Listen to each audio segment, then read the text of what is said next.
Do you miss playing Dungeons & Dragons, or just have a hard time finding a group in your hometown? Maybe you just wish you could play more. On Discord, we created a community of over 100 people who are playing D&D around the clock. By integrating Discord and D&D Beyond, we're able to provide an immersive experience that is the first of its kind. You can create a character from 1st to 15th level, and then roleplay 24/7 in our Discord channels while combating monsters, crafting weapons, training new skills, and searching for items across our campaign world. You'll also have the chance to participate in random combat encounters and go on monthly virtual quests. Ever wanted to try your hand at being a dungeon master? Or maybe you're an experienced dungeon master and just want the chance to run more adventures. As a community DM, you can run encounters and virtual quests for the community based on monthly modules written by our very own accomplished plot team. Join us. Join us. Check it out. Join the Discord. Join us! Join us. And let's create incredible stories together.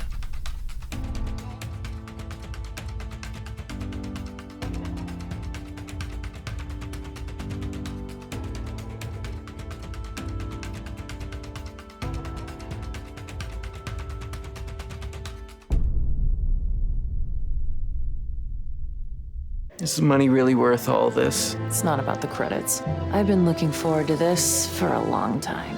I bet you have. You're not getting the drop on the villains with sounds like that.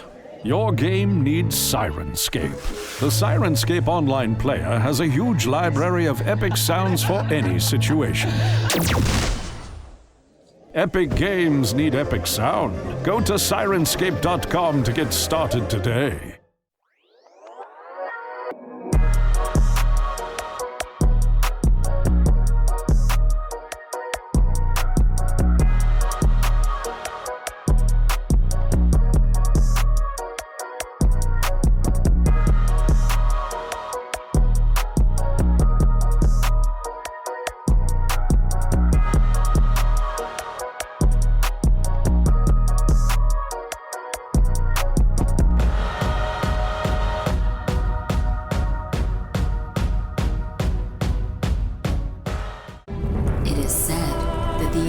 Forge Masters would infuse a part of their souls into their creations, imbuing courage, strength, and grace with each strike of the hammer.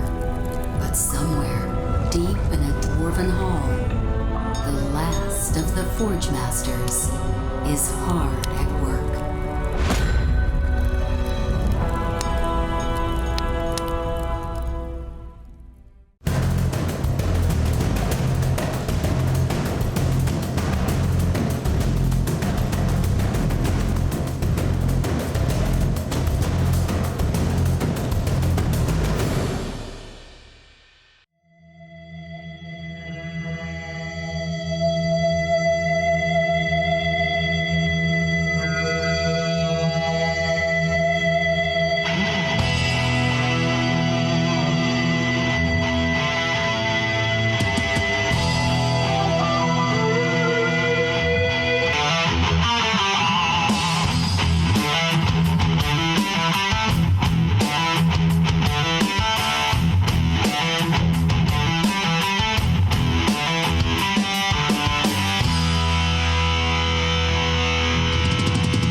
What is up, party people, and welcome aboard Incubus. We've gathered a whole bunch of incredibly talented tattooers and our token shop hand to travel as caravanning tattooers in the world of Eberron. Before we get into the story itself, I want to go ahead and thank everyone that's helped make this possible. Dungeons & Dragons, for everything you've done for the community, for the game itself, and creating and building upon continuously this amazing game that we all love here at this table. First title sponsor. Where's title sponsor? First. Anyway. To our first title sponsor, Beetle and Grimm's, for being in creating this gold edition box for Eberron, as well as, they have different boxes for different settings. They have a Magic the Gathering box. They keep doing what you guys do, and thank you guys for believing in what we're trying to create and what we're doing. To our second title sponsor, Ink Addict, for creating all the merchandise as far as like apparel and stuff that we were able to create, as well as building and allowing us to put our own artwork on like all these t-shirts that we have. Does anybody have one of the t-shirts on hand? I think I do. Yeah, this is Frank's shirt that he designed. Show the back. Dude, I love that. So cool. So you're able to get that, as well as all the other artist shirts and the Incubus logo shirt on their website of Ink Addict. Also, we're going to be giving away one of the shirts. So if you wanted to go ahead and type right into the chat, Ink Addict, be sure to only enter once. If you enter more than once, you will be disqualified. And we will be reaching out to the winner as soon as possible. You can also, if you sign up to their emails and or text, you'll get a 10% off code your first order. And they've set up a promo code for 20% off, and that's Incubus Crit. Massive thanks to Forge Gaming for the amazing dice they've created, to Cream for all the amazing tattoo supplies that you guys make, Sirenscape for the immersive sound, and thank you to the RealmSmith team, the Realmers, the Smith Guardians, and the RealmSmith group as an entire whole that allows us to do what we do and to create this show. And check out these minis. Hero Forge, yes, thank you. That was Oh yeah. super important. How could Hero you Forge Dang. for like these things are incredible, from the tiny details to the minute colors that you get to choose from. Thank you guys for helping us create these minis and bring the cast themselves to light in little tiny form. So be sure to subscribe. Just be sure to share. Tell your friends and family about it. And without any further ado, let's travel into the mist, That's your thing, isn't it? Yes. Oh my God! Whoa! Surprise strong campaign, guys. Oh man! Let us travel into the world of Eberron, specifically to the Mournlands, where there's also a lot of mist.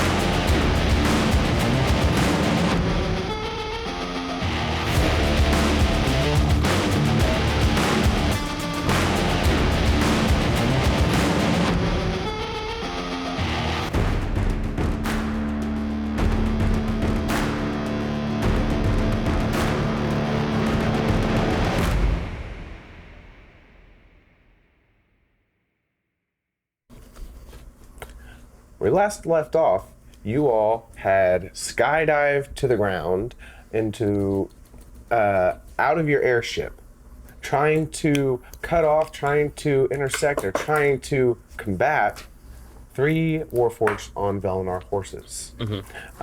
As they seen you and literally turned tail and ran away, you guys took chase, started to pursue them, and Knarf got to use his nifty goggles to help you know the way and kind of get an idea of where they're laying. That was so good. That was clutch. Glad it worked out. It's the one good one I made. It took longer than you anticipated, and you tracked half of a day's journey, getting later into the afternoon. As you go and you finally come across a bridge, and as you look into the distance of it, there was an encampment a small little group of them that was sitting and was in their tents, as well as trying to figure out what was going on. You guys trekked forward. You made a full plan, which was super cool. You got a distraction. You guys, cut off exit ways. You guys released their horses, and then combat ensued, where Magvar, off the rip, just literally shattered two of them with a thunderclap. Right? Is that what you used? Or Thunderwave. Thunderwave. Yeah. There was some thunder going on. Completely decimated two of them, and a large winged warforged with affixed wyvern wings came out, ready to tussle, ready to throw some people around. And then Dara goes and shoves her long greatsword right up of his gullet, and when he was very outmatched, he fled. Where we left off, you all had come across a warforged who was being restrained to a pole by these rods in his hands. You guys had a very small interaction with him. And the last thing he said to you is, "How long have I been a warforged?"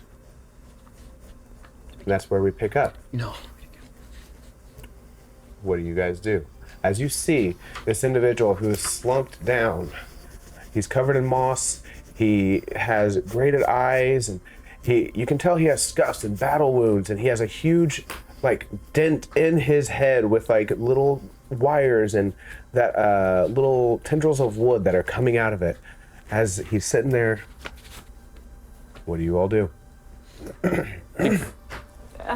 You said sometimes, or at least from my memory, that some of the Warforged will take on some sort of humanoid features, maybe teeth. And are there any features of this Warforged that look familiar at all? So yeah, the individuals you encountered before, some of them had body horror-esque images. They had teeth, humanoid teeth that was implanted in their jaw. One had a humanoid eye that was stretched across and implemented into his head. This Warforged seems to be a Warforged. There doesn't seem to be any grotesque or abnormal attributes that you haven't seen a Warforged have before. I see. If Magvar watched Mickey undo those rods from his net, then he would do the same thing. He would press the buttons that are in the rods that are keeping the Warforged in place. He would release those. Right. You go and push the buttons, and he immediately, almost you click, and you hear as he moves his arms around, and you start hearing snapping as some of the metal has been stuck for a little bit too long. As he goes and he grabs each rod and puts them and just throws them on the ground. And he just looks at his hands.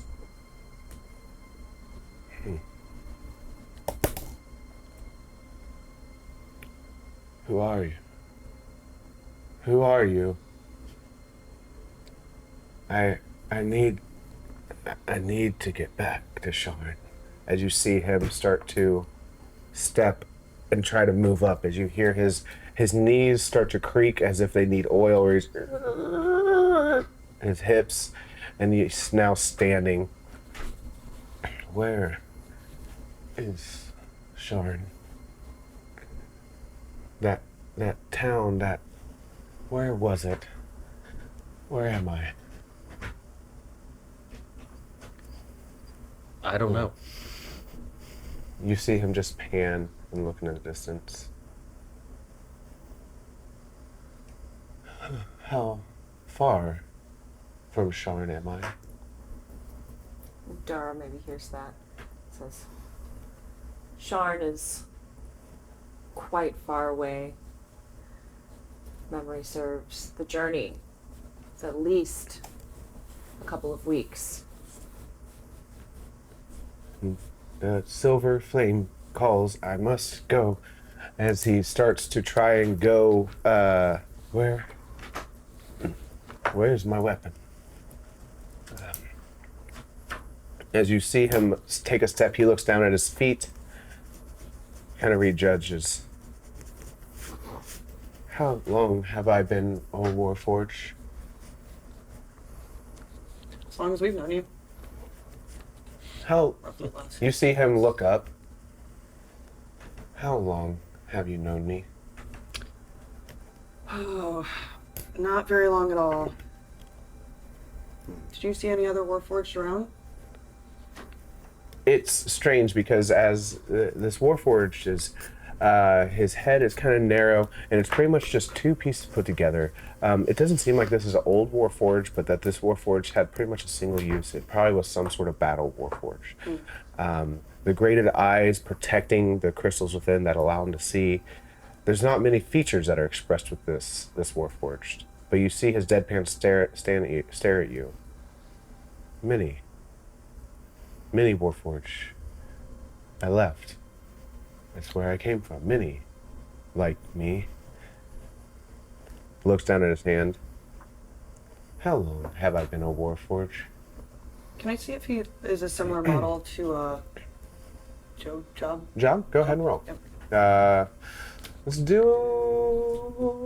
What would this be? A history check, insight check. Investigation. Let's try investigation. I feel like that do could work by discerning the tiny details that make up the tools. 22. Plenty. Cool.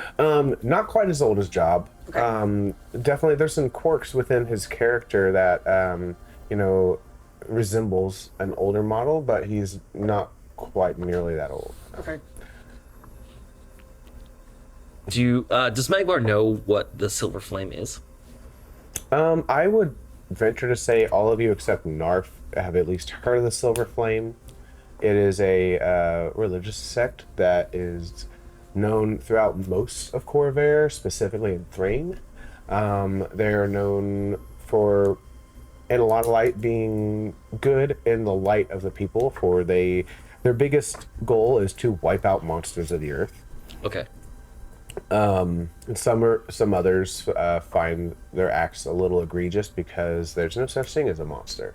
It's just this world, and they kind of take it upon themselves to make that judgment, and they're a little zealot about it. But What's your name?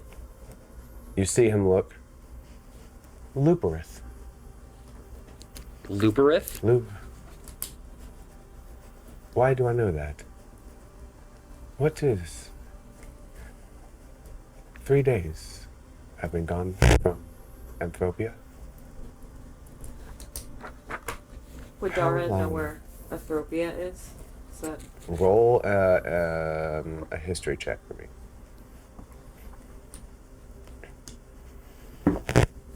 17? 17? You've never heard of it. Knarf, give me a history check.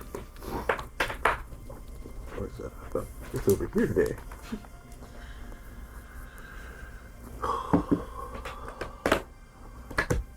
Seven. I didn't hear of it. I do want you to give me an advantage, and I meant to say that before. An advantage roll for something specific as to... Go ahead and roll again. Take the higher of the two. 17. That's better. The only reason you know about this Knarf is you think back to the journals that you got from Fumel. The second one, specifically, where he speaks about being captured. Yes. You didn't think much of it because you don't know the lands of Sire or the Morn lands themselves. Mm-hmm.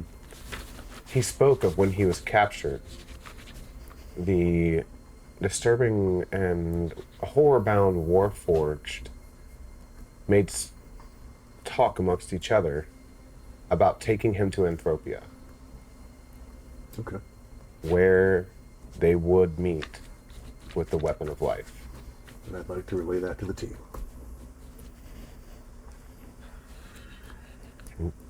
You see him kind of stands up straight. I remember. I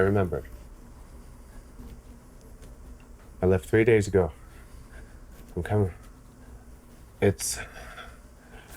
You can't go there. There's too many of us. There's too many that have been changed. And then you see, he grabs your shoulders, Magvar. He goes, you can't go there. They want you. How long have I been a Warforged? Oh, friend. And you see him go, I'm sorry.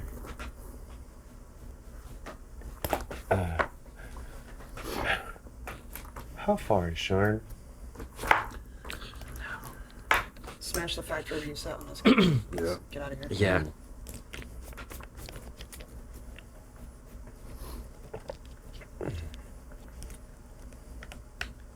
He sits and he walks over to you, Knarf.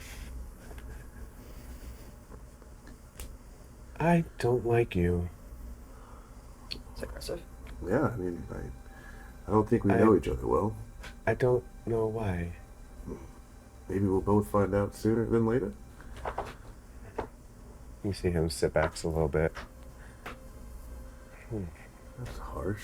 You see him reach a hand up Bit much for the and Jeez. grabs some of the wires that are sticking out of his head. Starts playing with them, pulls on one, and you see his head cock a little bit. Ugh. How long have I been gone from Lythropia? Did I make it out? You see him look over the distance. They caught me. I left. I left. I left the town. Who are you? We're friends. Calm down. My name is Magvar. Your name is Luperith. Yes, I'm Lubrith.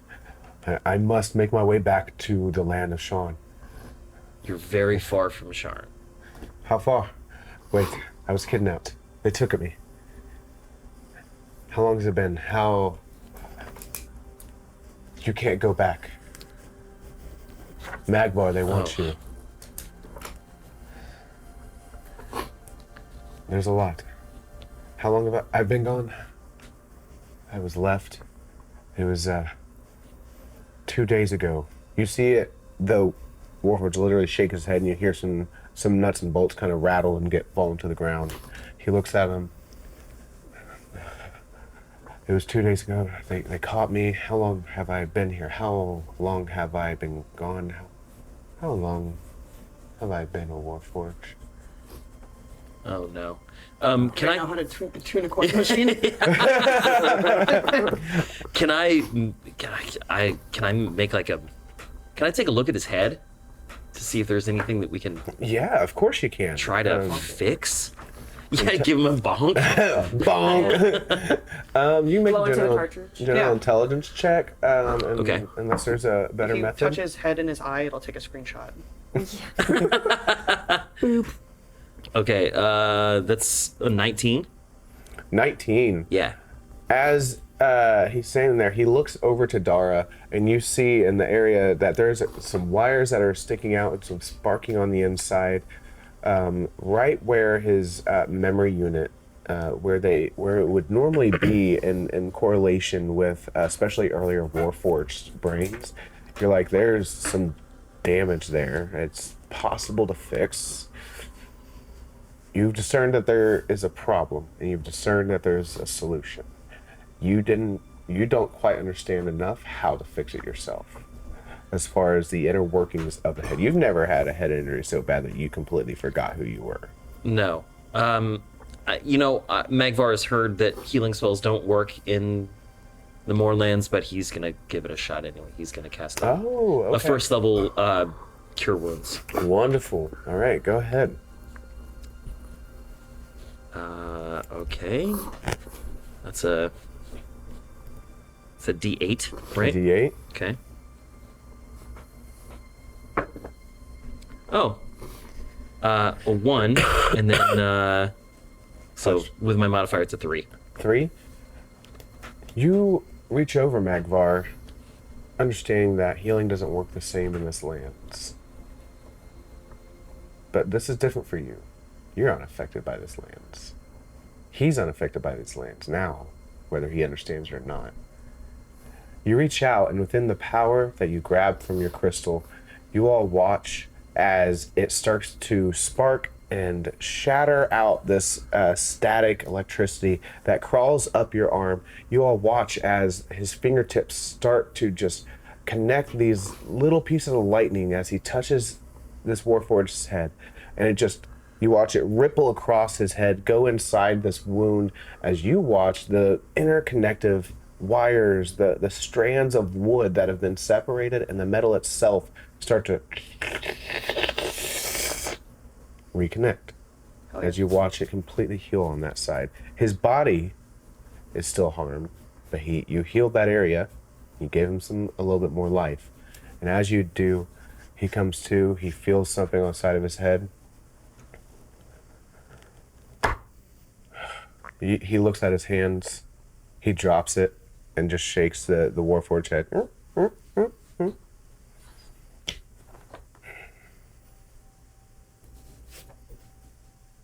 I've been like this for about 2 weeks. How long have you been here? Less than a day. You need to get out of here quick. I don't think we can do that, Librith. You see him kind of lean back against the post. It's strange not being uncomfortable. It's strange not to feel joints. Not to feel the wind the same way. You see his head kind of look over. Looks you up and down, Dara. Mickey looks you up and down. I need to get back to Shorn. Where are you? What are you doing here? Why are you falling into this? We're looking for someone. And they're looking for him as he looks at your chest.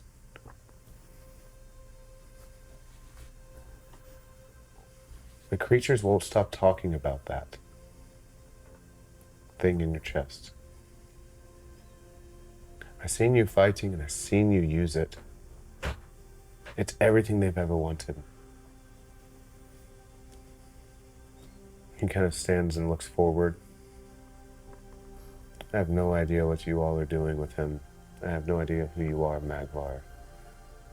But you're the talk of the town, whether you want to be or not.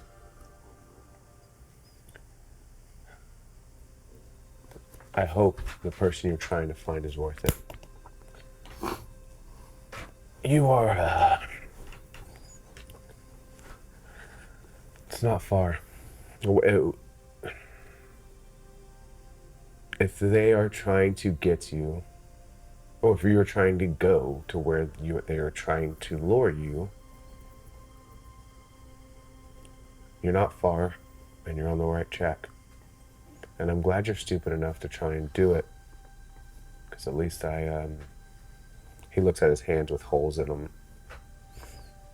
At least I can move. As you see here.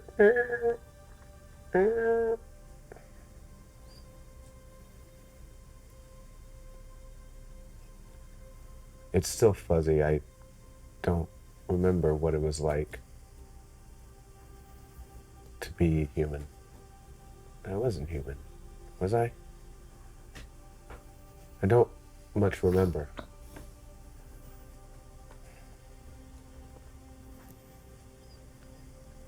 Luprith, how many people were talking about me? The encampment of us who have been changed, forced. You see almost, it's hard to envision what anger could look like on an expression's face. But the swelling of shoulders and the clenching of fist. About 25 of us. Broken. Forced to take care of them, to do their bidding. The encampment is, I have no idea how many there are. We are indiscernible by who is actually inside. The ones that have been affixed with body parts and limbs, they work for him. They are hoping to be in front of the weapon of life. Who is him? You see him kind of look up. Of course. It's the only name that I heard. It's Course. They would say, Course has demanded this, Course is waiting for that, and Course will give them the life that they deserve.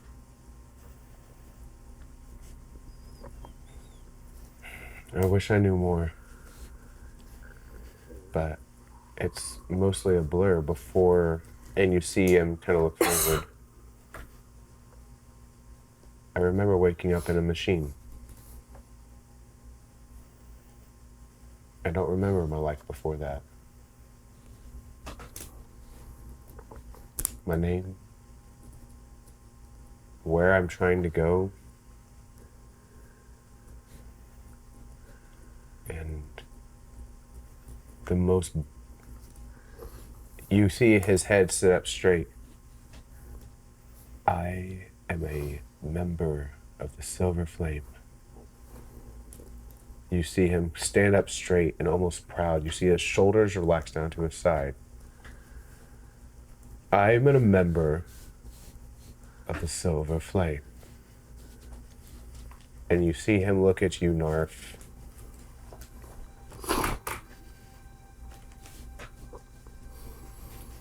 I believe I should go.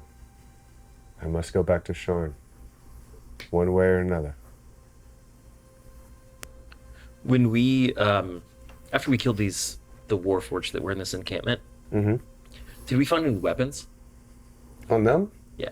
All right. I don't think we've really looked yet. Yeah, no one's quite looked yet. Oh, I'm going. You're going to? Yes. Yeah. All right. I need a couple investigation checks. All right. Cool. That's nice. 9. 9 total. I do. Okay. So do I. There you go. 9. I'm gonna use one of my lucks. I got I got one more luck. Dara's Oh, you're gonna Ooh, use a luck on an nice. investigation? I guess not actually. Not going to use it? Okay. Dara I mean, it's in- specifically wanted to look inside of one of the camps, the one specifically that we saw the 4-armed creature in, because I remember seeing through the shadow him looking over something. Okay. Oh, yeah. So like a Very little table. nice. I wanted to check out that tent. Okay. So as you walk into this tent, Do you need me to roll for that? no, not to go, just go in and look. I will have you give me an investigation to see if you find some other things in there, but for what you believe you may have been looking at.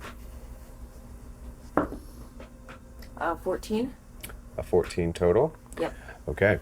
So as you walk in, you do see that in this tent, it's strange until you recognize that this was a tent of a Warforged. The tent itself was probably more so to obscure any line of vision than it was for any kind of shelter. Because inside this tent isn't a chair, isn't a bed, isn't a cot.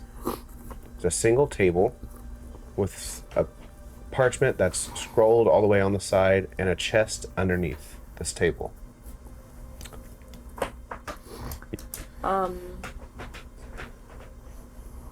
Is it selfish to be like, I want to look at both? But No, you can do whatever you wish. yeah, I think first Dara wants to check out that parchment that was on The top parchment? of the table. Okay. So, as you go over to this piece of parchment, you see that it is a map of Eberron. Oh, yeah. It's specifically of Corvair. Sweet. As it zooms into the land of Corvair, you notice on the where you guys have been centralized, where you guys are currently at, you see that there's a circle. You look at Griffin Claw, and different portions around Griffin Claw, you see tiny X's. Even along the line of the Mournlands, there's almost a trackable line of small X's leading up to where you're currently at. After the small circle that you were all at, it seems if you keep going to the west just a half day, there's a huge circle with a dot in the center of it. Okay, I am taking that, Okay. grabbing that. Overland travel unlocked. And I would like to. So this chest that is also there, does it look locked, or is it just like? It is a closed chest, and there is a locking mechanism on the front of it. As you go to, like, I guess, freely move the top, it is stuck in some way, shape, or form. You're probably going to guess it is locked by some manner. Okay. I think Dara maybe pokes her head out, says, "Hey, Mickey, can I get a little help in here?" Coming. Mickey comes in. He's at the threshold of the door. What's going on? Open this jar for me. Feminism out the door. Like, mind taking a stab at this lock? See if I can be gentle. I'm gonna find something big and heavy in the room and smash in the lock. Perfect. Go ahead and give me acrobatics or strength check. Actually, I didn't. Can I give the help Or not action? acrobatics, athletics. Can I give a help You're trying to break it. action because I'm there? How are you going to help? Well, I'm just there. I don't know. Maybe if we're smashing the thing. You could do it. It's emotional support. Yeah. All right. Even if it doesn't add anything, How do I'll still take it. I'll say that you, if you want to help, that you can like hold the chest stable. Okay. That way it's held in place and he doesn't have to move it around as much. He can directly hit the lock. Great. Okay. 16. 16? Yep. Easy enough. As you hit the lock, it just shatters down. Boom. Immediately. Drop the bows just on it. crumbles, and the chest top just, and you hear as it seems that a couple things have rolled around in this. What are those? You open it up and you open it up and one is this iridescent orb. It's about this big. And then there is just the two things. There's the orb, and then you see a small pouch that rolling out. And as you look into it, just sitting on the bottom, you see some sort of bracer that sits at the bottom of it. Man, love an orb. Love a good orb. Love an orb. Yeah, does it Wait orb for pondering. look, I think first I'm going to take all the things and maybe rejoin the group. Okay. Same. Found a couple things. We have a map. It looks like there's a very clear path, and whatever's next on this person's journey looks to be very important, as she, points out the large circle with the dot right in the middle. Let me get to my other notes. Luperith sees you point at that dot. Stand straight. I'd rather risk my life in the Mournlands and go back there. Unless you need me for anything, I'm going back to Sharn. I don't think I like him much either. And Dara says, maybe there's one thing that you can help with, and kind of gestures at the orb. Mm-hmm. It's like, do you know what this is? You put it in his hand, and... Hello? Ooh, okay. Hello? And as you put it in, you actually see his eyes kind of, the crystals behind the sheath metals, kind of refocus, twist a little, and glow. As he looks down, it's like,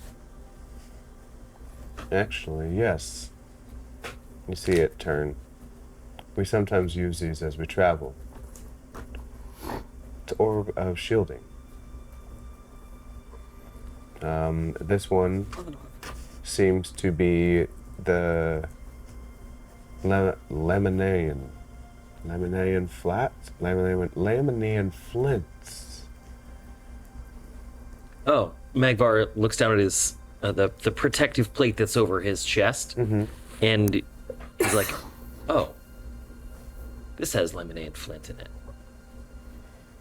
He looks at your chest. Yes, that's correct. As he kind of gestures it, here. He kind of like lets it roll out of his hand back to you. I've done my good deed for the day. I am going to figure out this new, as he looks into his hands, looks down at his arms and his legs, this new life that I guess I've taken upon. I hope you guys have safe travels. Is there anything else I can do? As he just turns around and starts to walk away. Magvar's just looking for like a stick or something to give him. Like, we don't have any. Magvar doesn't want him to leave unarmed because it's been so dangerous. Did we ever figure out the roles of everybody checking out the camp? It was like 9, 9, and then. My investigation was only 13. It was only 13.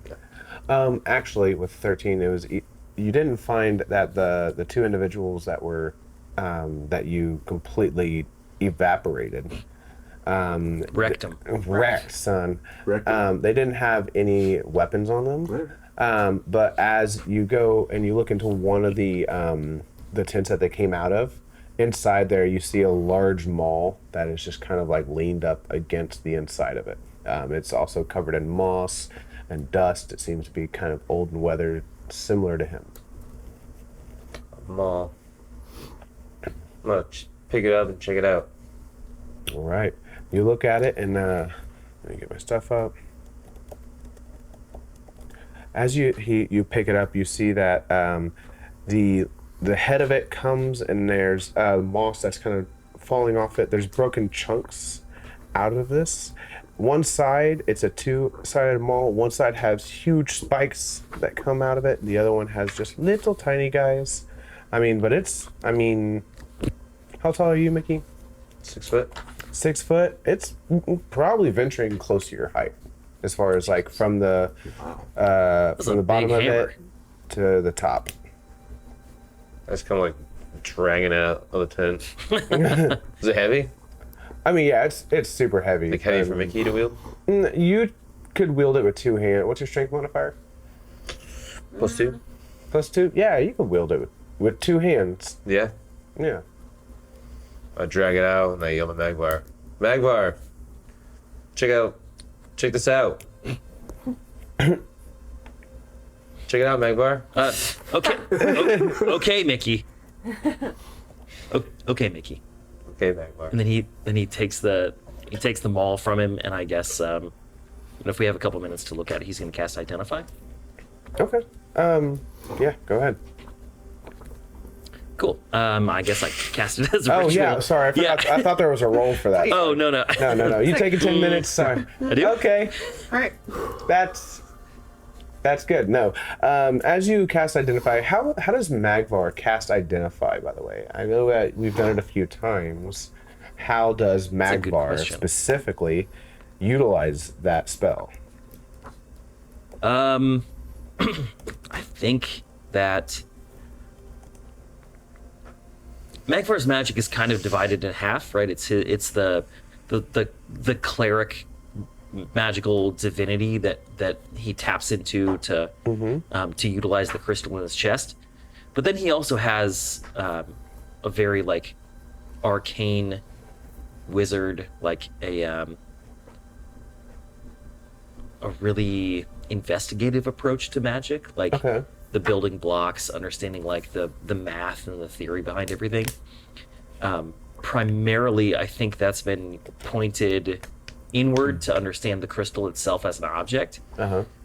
So he has a couple, like, he carries around some like maybe measurement tools and like something akin to like a jeweler's loop that he looks through with his with his good eye. Needle loop. And then check out those needles. Yeah. Oh yeah. Yeah. He loops everything. He's got like like a tension gauge, and he's got like just kind of calipers and stuff. So as he's holding this maul, he reaches in his like very small pack. Magvar doesn't need a whole lot when he travels because he doesn't have to eat or do it. Yeah. So he just takes out like one of the small things that he carries with him, and it's this loop, and I think he's like looking through it to like figure out what this thing does. You bring a small eye loop up to your eye that has just different kind of magical and arcane crystals that are taking up you. They almost make a kaleidoscope of different jewels, and as you put it up to your eye, you see as it's almost trying to identify which school of magic this is in. And it immediately, you look at this maul and it's kind of radiating with some magic, and you see it almost glowing just a little bit, and you look down and this is a vicious maul. Oh boy. And so as you hit creatures, you immediately will do it. Like it almost explodes, and you watch it. It will, what's the word? Combust on impact as it hits people, sending out spikes into them, just creating more damage. So when you roll a 20 on your attack roll with this weapon, the target takes an extra D12 damage of the weapon type. Okay. Wow. That's gnarly. Oh, Yeah. So, you kind of discern that, as that this is kind of at the top of the maul. You dissect the attributes about it a little more, and you see that there's a small gap in between where the spikes are and where the maul head meets, and you envision as it hits that there's almost like a small arcane combustion that will just shoot everything forward a little bit farther. Oh, cool. It's got a little combustion chamber. Yeah. That's tight. So, that's what you gather from that. What's your melee now? You have that Morningstar. Yeah. It's gonna be difficult to part with because it's my arm. Get rid of it. You can carry both, right? That thing's 6 feet tall. Unless you're adjusting your CPL lens. What You're adjusting your CPL lens. You got eye loop. Yeah. I think careful with that. It initially Magvar had intended to look for a weapon to give to Luperith, but He's gonna be fine, I think. He's in pretty good shape. Yeah, definitely. He looks at you. I can't even see him anymore. I choose not to. As he's been walking away, you say he's been looking in good shape. He's. I'm like, pretend not to hear him. shoot the ball.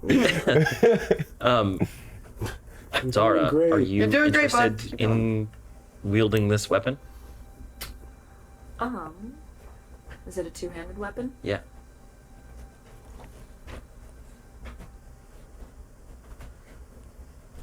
Yeah. Find it useful.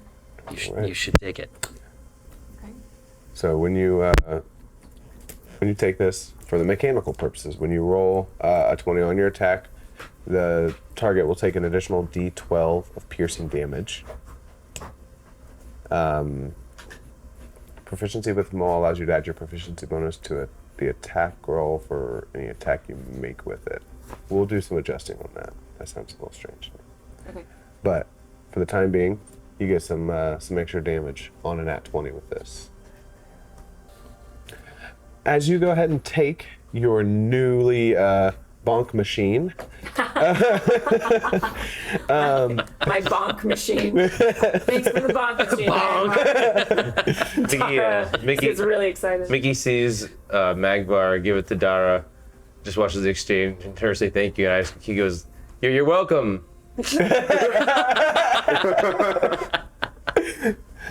All right. So, what is the plan? What is it you guys would like to do? Oh, there's a bag, right? Mm-hmm. And we have the orb, the hammer, a bag, and The bracer. Yeah. Can we take a look into the bag? Yeah. Who has it, by the way? The bag? I think Dara has all of There was a them. bag in there? Yeah. Oh, I missed that. It rolled out with the orb. Gotcha. The orb Yeah. and the bag rolled out, and at the bottom of the chest was the bracer. Okay. Yeah, what's in the bag? What's in the bag? You open it up. Bag. Almost holding it out a little bit. You open it up a little bit and you see shinies. Hell You yeah. get more forward. Paid. See a little handful of shinies. Let's get paid. Looks like silver. You pour it in your hand. Ching, ching, ching, ching. Not silver, platinum. Whoa! As you see that there is 10 platinum sitting in your hand. Dang. Damn. Oh, yeah. Dara has never seen this much money before. You've probably never seen like a rich. platinum in person. Yeah, Dara has never, and she like almost shakes and is like, I can't hold this. She doesn't know what to do with herself. And I think she just sets it down. On the ground? Yeah, like on the ground. She's like, be my guest, and looks at everyone else. She, Why is everybody looking at me? Knarf is just like, man, that looks like a rogue thing. Well, if you don't, I will.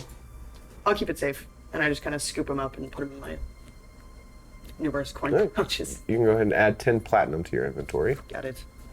Our inventory, really. yeah. Oh, someone established Yeah, a group sure. inventory. Someone established Just a for group. now. My house. Okay? And I would For now. like to also inspect this bracer and see what it's about. If it's, or is Ooh, it just okay, kinda like, give me, we'll do an investigation check. okay, great.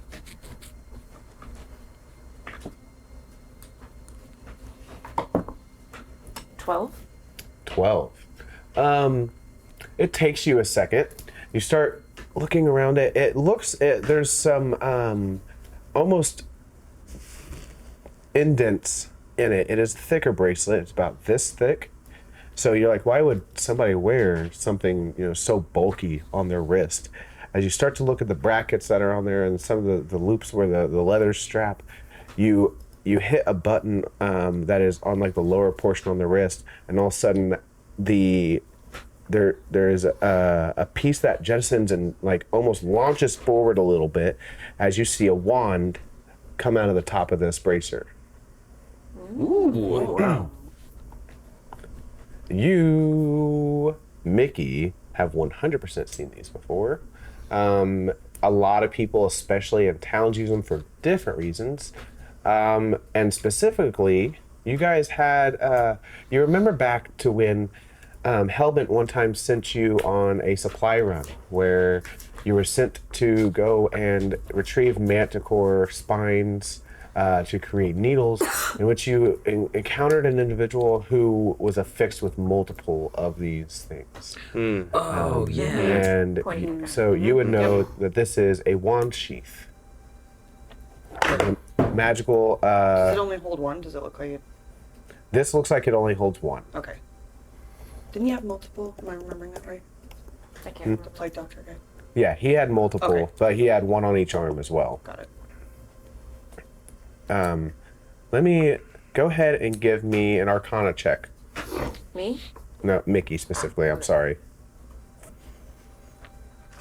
Yeah, so you're kind of inspecting it. You kind of see the wand. The wand itself, as it comes out, it's like attached to this this bracer. It doesn't look like you can't slide it out. It looks like it is almost molded, if not welded, to this thing. The wand itself, you see that there's little spider webs that go and like crawl up the wand. 15. 15. So you're familiar with wand sheaths. You know that once somebody desires and takes the time to attach it to themselves and attune to it, it can't be removed until they decide to unattune to it. And the wand can't be taken away. It can't be disarmed. You get to use both hands in battle while you're going, and then you can also, have the ability to use the wand despite having both hands that are occupied. That's wild. That's tight. You can extend the wand as a bonus action, and while the wand is extended, you can use it as if you were holding it, and both your hands remain free. And then it takes, excuse me. That makes a bit more sense. And it takes an action to go ahead and attribute a wand to the sheath itself. So it can only hold one wand at a time. You with that roll, you're not necessarily familiar with what kind of wand this is that's already been attached. Sure. But you're more familiar with the mechanics of the sheath itself. Okay, so it's got one charge or something in there? You're unaware. You don't know. Okay. The wand itself. Okay. I think. I could take a look, Mickey. Yeah, I've seen this before. I don't know if you guys remember the guy with the pointy hat guy? The bird guy with the Hate that guy. with the elephant guy and The man who did a dance. dance man with the This is also a callback to our session 0 from Gen Con, where we got to interact and have our first encounter playing this game in front of the lovely audience. Yeah, if you could take a look at it, that'd be awesome. Like, I know how it works, but I just don't know what this what kind of magic is in this one. Okay, Mickey. Okay, Magvar. I cast Identify as a ritual again and right. take a look at the wand. This is a wand of web. Ooh. Sick. Wand of web. Just to put it out there so you guys can understand it, and whoever would like to attune to it can add. This wand has 7 charges. While holding it, you can use an action to expend one of its charges to cast the web spell from it. The wand regains 1d6 expended charges daily. Blah, blah, blah, blah. If you roll a 1 while recharging it, it will snap. Dude. Yeah. Turn into a little spell. Right? Oh yeah. It's a web shooter. It's pretty good. It's pretty rad. All right. I wonder if I don't think that's copywritten. Just go Schwip.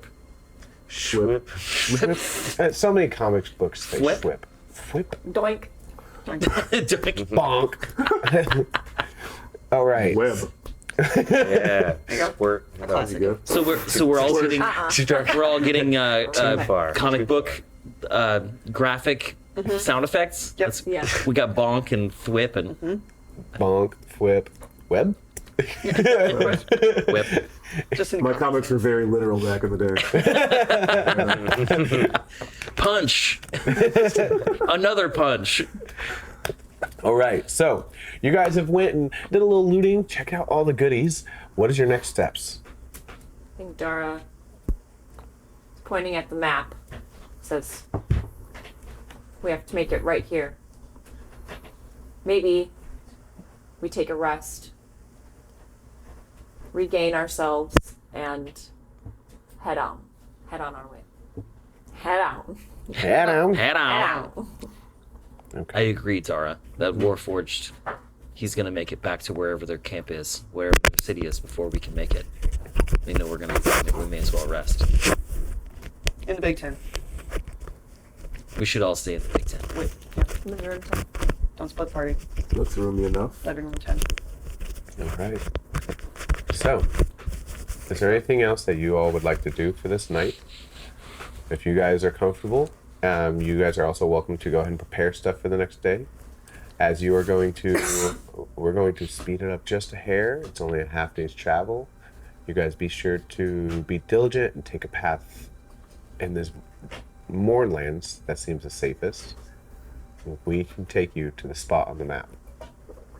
What would you guys like to do from here to there? Anything. I would like it to be known that I at least regaled you at least once with the story of the Manticore.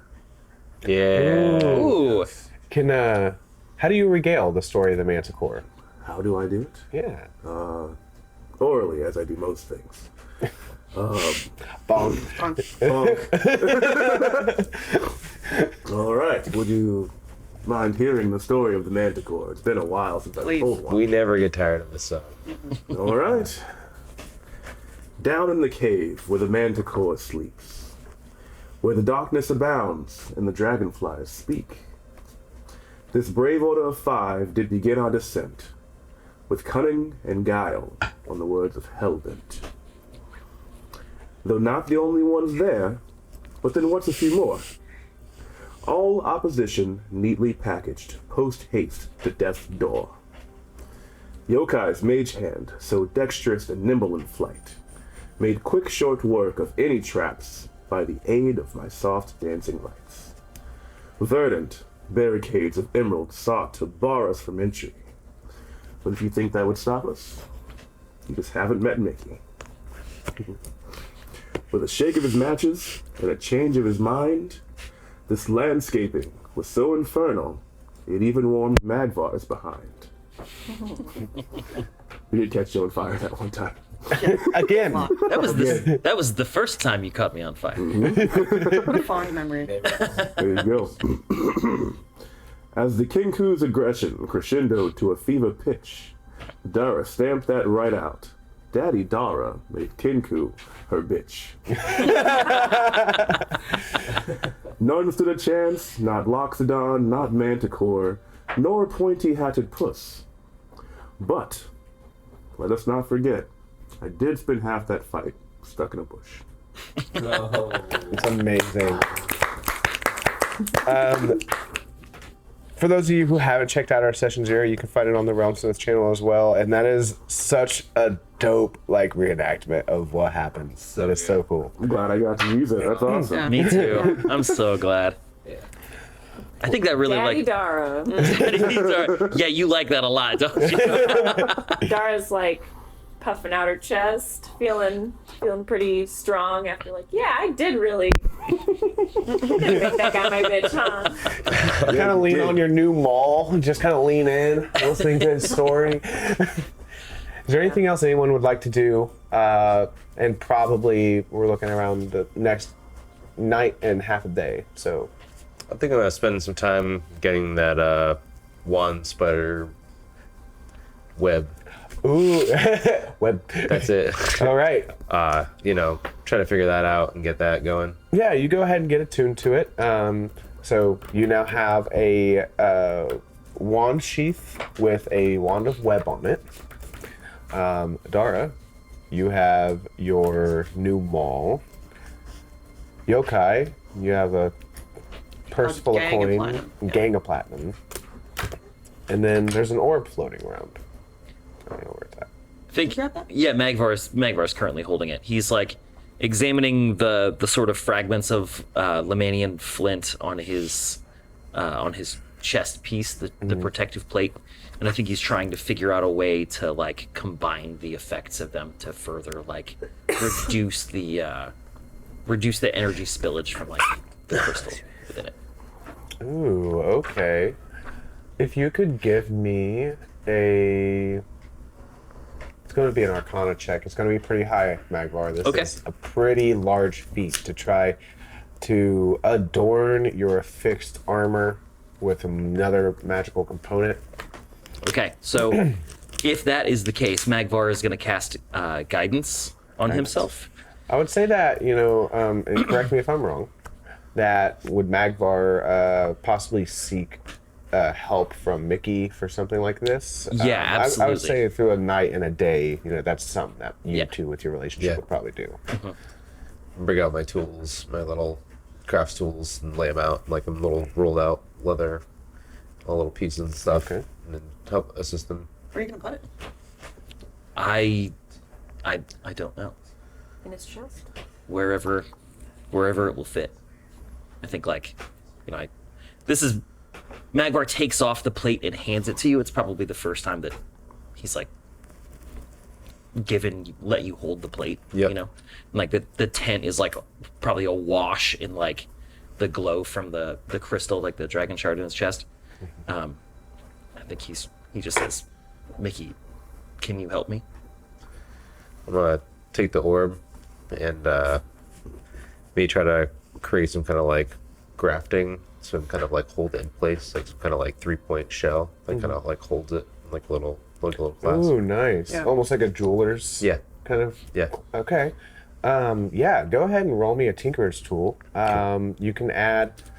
You can add his proficiency modifier. I'm pretty sure I can have. Cool. I would cast guidance on him then if he's going to be doing. Oh, okay. Okay. We'll kind of let that be the play that you do then. Does that sound fair? Yeah, that's totally fair. So when you roll it was a check. What check was it? Tinkerer's tool check. So I believe it's dexterity modifier plus proficiency modifier plus your roll plus a d4. Dexterity plus. Okay, I'm just gonna roll first. You done it. Or maybe your intelligence. I'm not sure with the artificer. Ooh. I use my luck. Ooh. Okay. way better. Mickey being so lucky. it's 17 plus you gave me guidance. What's that add plus 1d4. 1d4. So that's 17 plus Dex, you said? Yeah. So it's 20, 22. And Man, yeah, my yeah. proficiency, Nice. so yeah. Cool. You know, this, as you're looking at the shield, you're looking at this orb, you know, something resonates inside of you. Throughout, you feel like in portions of your travels, you've lost some portions of Mickey in moments. Or the Mickey that you show, the Mickey that everybody knows. And you got lost in emotion or trying to figure out yourself or trying to make sure that you don't express yourself to the fullest. And for the first time in a few days, you remember Hellbent showing you how to build a machine. How to, you know, some of to affix a crystal into the frame of a machine. And you're like, this is just a tattoo machine, a big one. Aw. And guess what? You can go and you add prongs to the sides. You do take a little hammer. You kind of look at Magvar a little bit as you create almost an orbital dent into the shield. As you take the orb, you put it in, and you take the prongs and you almost inset them around it, and you take a little tool that Hellbent gave you. You're like, yeah. And you go ahead and cinch everything down, and almost as if it's welded and it's been completely adorned, you go ahead and affix it to his shield. Cool. Into his chest. So you now have a orb of shielding affixed to your shield and or breastplate. Cool. Very cool. Nice. Nicely done. Nice. I think Mickey has like a little, well, maybe his like you know, his machine that he uses to tattoo like is the weapon that he uses. It's modified. He changes it, the front of it, to be able to tattoo it there or to be able to shoot it. That's why I kind of joke about it being a tack at. It's like a industry joke, but I think, you know, it has other attachments and things that he kind of Your does. new gun? And just his guns, his tattoo guns in general, you know. So Oh, I think nice. he kind of like has this way of modifying that. It's like a little torque drill, and he kind of goes with the Magvar. It's like, Oh, nice. It's like a pit crew. Magvar pit crew. How fast can you change your Magvar tire? Yeah, right? really fast, like a big goofy head. He just rolls by and he's on tires. Like one of those hoverboard things. Magvar just makes a sound. that's really good. You're a lot good. faster. You're good for another few hundred miles. There's less than there, buddy. How can you do that like that? I think that sound effect was fantastic. Yeah. Right? Oh. Yeah, like let's not gloss over that shit. That's Mickey, real life Andy is like amazing at like sound effects and damn. impressions. Look, Commend you for Jack it, of all man. trades. Right? Well, steal him to the side and be like, give me some pointers. Just teach me the voice. Just go. That's it. Oh, right. No, just Yeah. Draw the rest of the fucking owl. Make a circle, draw the face. Just embarrass yourself. Don't. Yep. Oh, man. All right. So, Yeah, is looking there good, buddy. anything else that you guys would like to do that anyone would like to prepare, have done before the travels? I think Dara's good. Dara? She just Magvar? spends time inspecting her new vicious maul, and Noted. it's kind of like chomping at the bit to use it, like almost drooling over it. She's so excited. Awesome. Does anyone have the ability to heal me? So Well, we took a you're rest. getting ready Oh, to yeah, a long rest. to take a long rest. If you hit Okay. the long rest button, it will heal you, as well as it's going to you replenish all your your spell slots, abilities. And around that time, I'd like to say that you wake up to the sun that's cresting over the sunrise. Not here.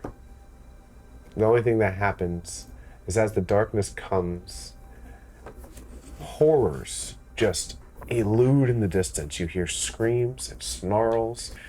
You get afraid just for a second as it seems a shadow walks across the side of your tent and disappears. No sound, no nothing. The sun brings only enough light to get rid of the mystery of the dark. It's like a softbox from the sky. As you look out, you still can't see the sun, but at least you can see out in general. You guys begin on foot. You look at the map. You look where you need to go ahead of you. You see rubbles of old fallen ruins. And as you start to walk, you stumble across every now and again a body that's laying as if it was in some sort of battle, some sort of state. It's untelling how long it's been there. Untelling how long they've all been there. As they, some have missing limbs, but decay, rot. Nothing has touched these bodies. You come across Syrian soldier bodies. This had to be from the last war. Still untouched. Arrows still sticking out of them, as if they were fighting on the battlefield. You guys travel for about half a day. As you start to encroach on where you should be on the map, you guys begin to almost bicker back and forth. If like it's been long enough, we've been traveling. It should be here. And as you guys start to come over the edge of a hill, you look down, and at the same level as you, probably an hour's journey of walk, but you see what has to be where you're landing. You see an encampment. There's tents all sprawled around. You see fires that are sending smoke into the air. It's normal. That could be almost anything if you were outside of the Mournlands. It's what's behind this encampment that makes all of you shrink at the grandness of what it is. A Warforged. Not just a Warforged. Oh. Half of the body of this creature is sunk into the ground, it seems. It looks broken and battered, but halfway into the ground it stands. Magvar, you almost calculate in awe and in horror. This Warforged has to be from halfway up, 50, 60 feet in height. Wow. 80, 120 feet farther in width.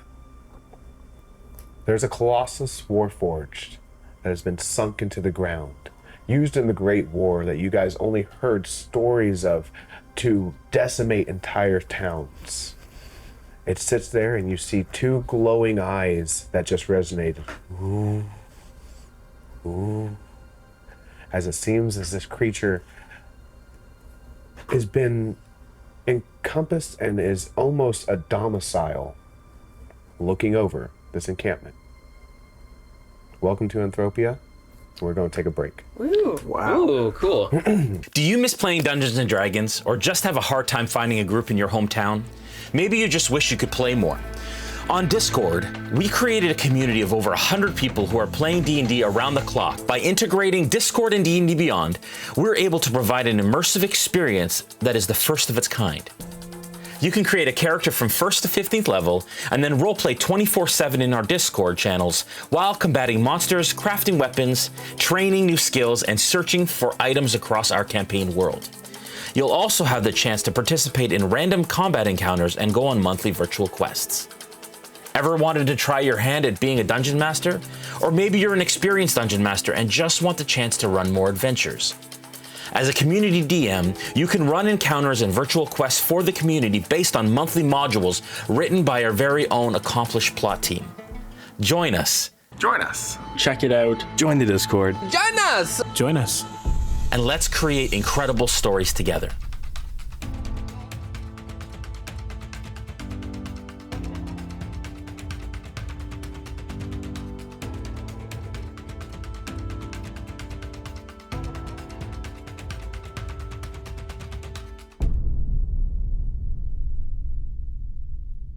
Is the money really worth all this? It's not about the credits. I've been looking forward to this for a long time. I bet you have. You're not getting the drop on the villains with sounds like that. Your game needs Sirenscape. The Sirenscape online player has a huge library of epic sounds for any situation. Epic games need epic sound. Go to Sirenscape.com to get started today.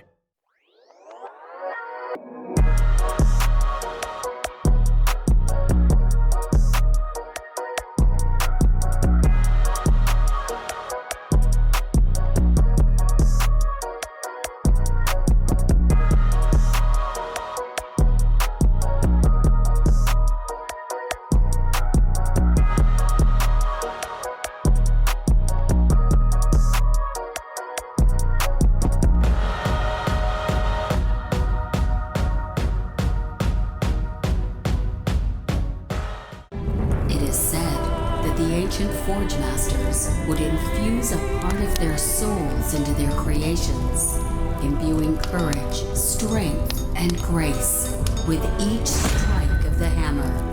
But somewhere, deep in a dwarven hall, the last of the Forge Masters is hard at work.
And we're back. As you guys start to encroach over the crest of this hill of the Mournlands, the feet below you is still ash as you take steps, one by one. But you pay no attention to the Mournlands. The devastation around you is nothing compared to the construct that's ahead of you. Again, you see a huge encampment. You see there is some movement inside of it and some smoke coming up, some flames. But the large Colossus Warforged that is in the distance, standing from the waist up, one of its arms propping it to the side, you see that there is a knee that comes up and out of the ground and back down. It looks like it's been out of commission for a long time, probably since the last war. It stands around 50, 60 feet high.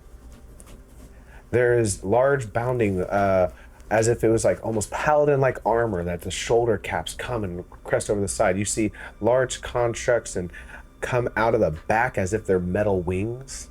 And you see that the eyes kind of pulsate as if there's just some sort of happening, some sort of living situation, as if this is now a domicile of sorts from the eyes of this creature. As you guys now look ahead, you have probably an hour's journey there. What do you guys do? What is the conversations as you guys start to encroach on Anthropia?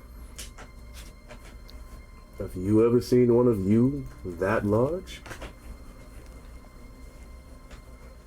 I don't think Magvar has. No. In your early teachings, that you mostly was way out of mind, even in presence. You remember that the instructors, the people who would lead you, who was trying to get you and your compatriots to do what they intended for you to do, spoke how you would be even more grand than the colossal titans in the grand scheme of the war. How they would speak about these monstrosities, these gargantuan warforges that were created as a brute force effort to try and take over the lands. And they worked in a lot of regards. But a war is not only won in brute force. And many of them fell. And this is one. As far as seeing one, none of you had the pleasure, the horror, or the misfortune of seeing one. You may not be able to tell about it if you had. I think, so Magvar, when Knarf asks Magvar says, I've never seen one, but my oldest sibling, Mag 1, he would speak as if he wanted to be one. Does it seem like it could be the great weapon that we saw like in the journal and stuff like that? I think that this is fractionary compared to the weapon that has been alluded to. Oh boy. Well, in that case. I've never understood how Warforged work, and now I understand so much less. The outside of this encampment is rudimentary. It seems as though it's to the size that it's not just a small little overnight dwelling, the encampment itself. There is some fortitude to the outside. There's openings. There's not a huge stone structures that encase everything, but there are some where the beings that have occupied this have gone out and grabbed the old trees in the moorlands and have built wooden fences that go around with different gates that are around them. And as you guys just venture a little bit closer, you do see that there's a road or a path, more so, that you see that there's been horsemen that have regularly went through. And where it goes towards this opening, you see that the gates, where they would normally be closed, it seems, are wide open. You still have quite some time, but to give you some idea of what that outsides look like as well.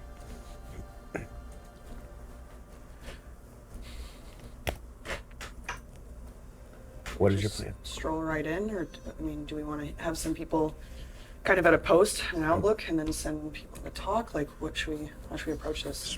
Probably go see what the entrance looks like from a distance and try to get a scope what that entails. If we can just walk right in, or if we need to, find somebody to alter way in. So there's like several kind of small openings on the outside encampment before we go down into.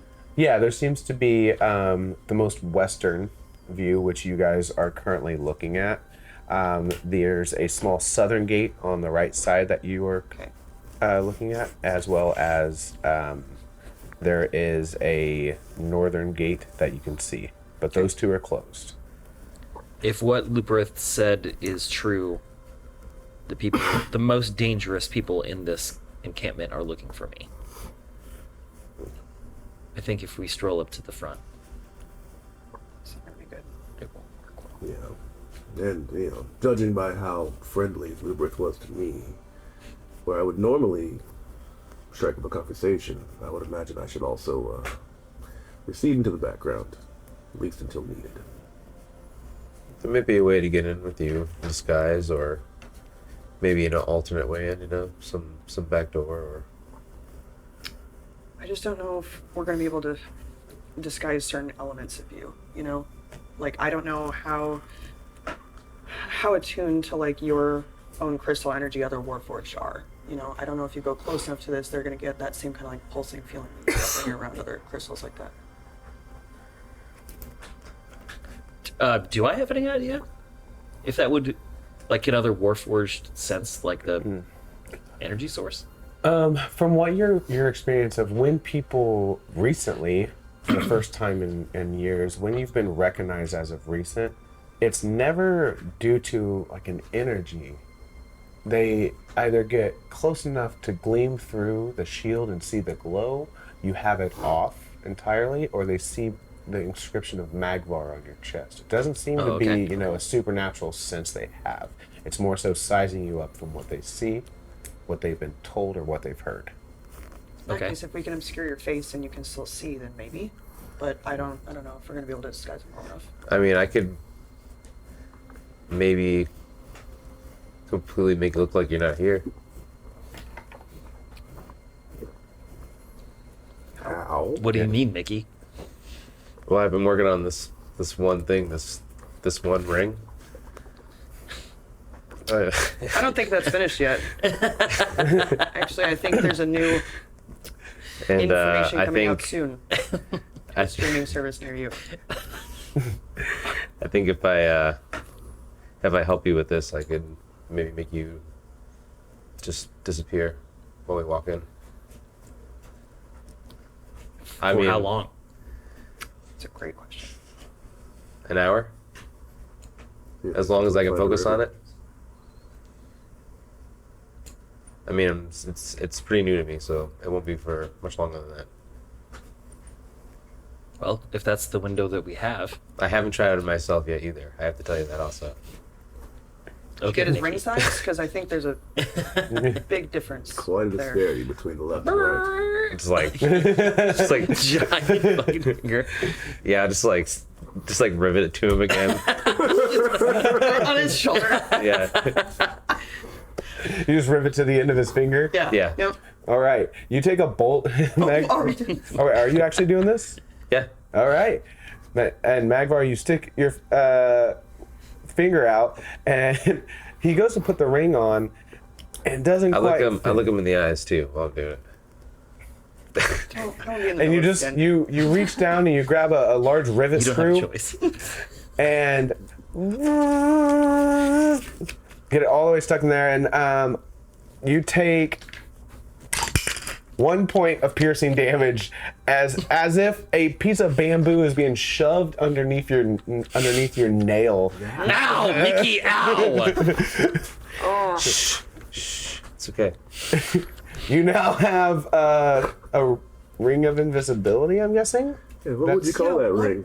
Yeah, is there a name for that? No, it's just an invisibility spell, but it just sounds cool, and I was just making a joke. Oh, I like it. You're an artificer. Right? You do infusion. Yes, just infusing thing. Yeah. Yeah, you infuse the ring with it. Yeah, Yeah. You got it. A single use, I believe. Yeah, of it's just the theater. invisibility spell. Cool. Okay. I'm sorry, did you say theater? Is that what you said?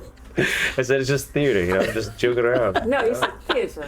Yeah, you did not say You didn't theater. say You theater. said theater. Yeah, that's how you Don't say play it it. down, man. That was glorious. It was good. It was really good. Thank you. Yeah. Thank you. Yeah. Yeah, I'm just gonna cast invisibility on you when we get closer. Mickey, for future reference, simply because I have a hole does not mean that you need to screw things into it. Bonk. Bonk. Bonk. Big bonk. That's a help and a bonk. Okay, Magvar. Bonk is right there. Okay, Mickey. Running out of post-it notes. Is there a help? This is for when I'm caught in a situation between these two that I cannot leave. All right. All right.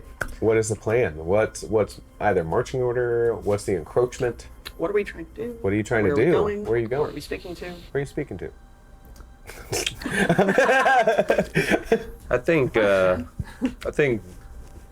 Mickey kind of just rallies everybody together and goes with Dara, and it's like, I think we should go to the front as much as we can from a safe distance, and lead us in, and I'll make Magvar disappear, and me and you will just flank in the back and Yeah.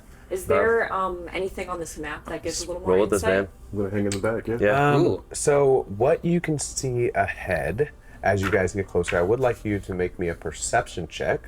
Yeah, Let's see what all you see as you go. 9. 9 in total, and then you check out the map. The map is more so just a singular location. It doesn't necessarily tell you about this encampment itself. It simply told you where it was.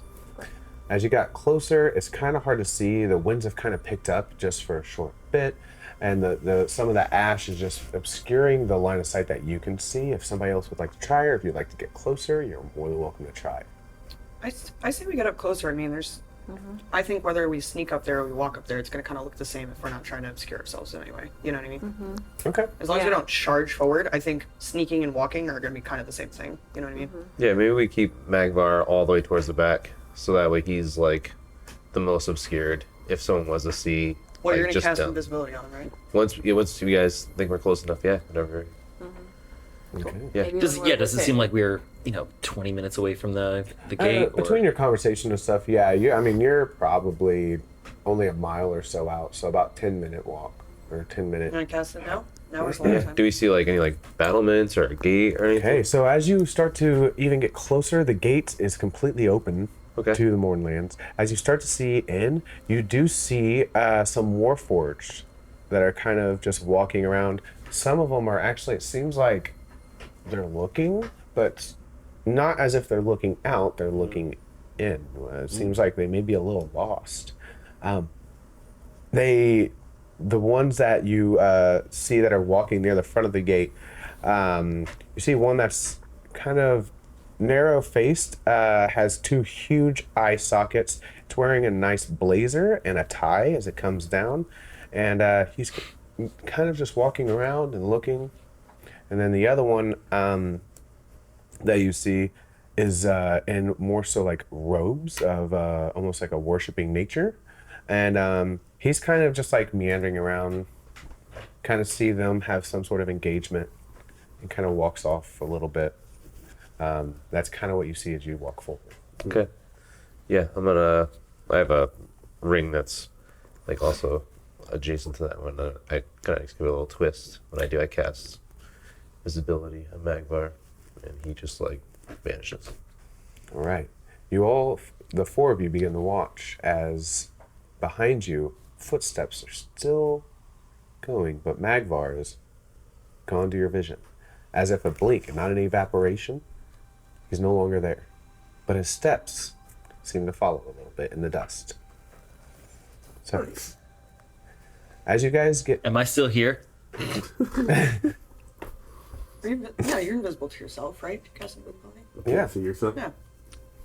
I hadn't kind of thought about that. That's really terrifying. Right? That's Especially my, if you didn't cast it. yeah. Yeah. Oh God. That's,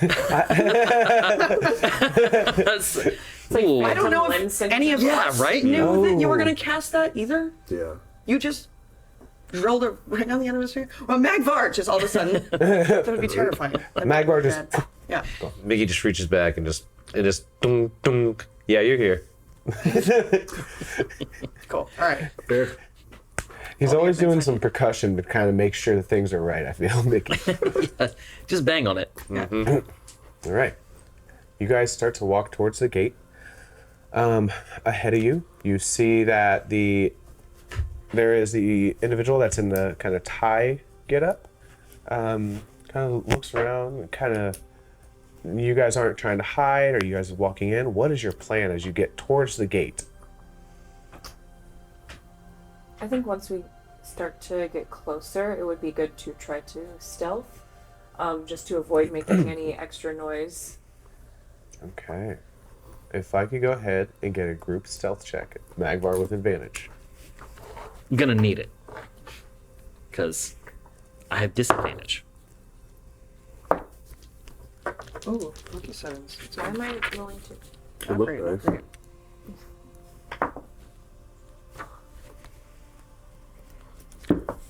So yeah, 12 for me. It's a 10 for me. 15. That's not so bad. 6. 9. Okay. As you all start to walk and to make your way in, you're trying to scope it out. You each begin to hunker down a little bit, and believe it or not, with everything that you have experienced, Magvar tends to be, the biggest, literally and figuratively, object that you have to try and obscure. He's normally either alerting or making some noise or just so noticeable that tends to throw a wrench into trying to sneak around. And this time, it's everyone else except for him. As he's been silently walking, none of you are seeming to find your footing. You're really nervous as you start to get through the gates. And as you do, this individual with a tie sees you, seems to be looking around, and turns and begins to try to walk away. Is there anything that you guys do? So as you go in, there's 3 paths that you could take. There's a central path that goes directly to the Colossal Warforged. There's a direction to the right, as you look over and see that there is a couple Warforged on that side, and you could go to the left, where the space seems clear, minus the Warforged that has seemingly to walk away from you.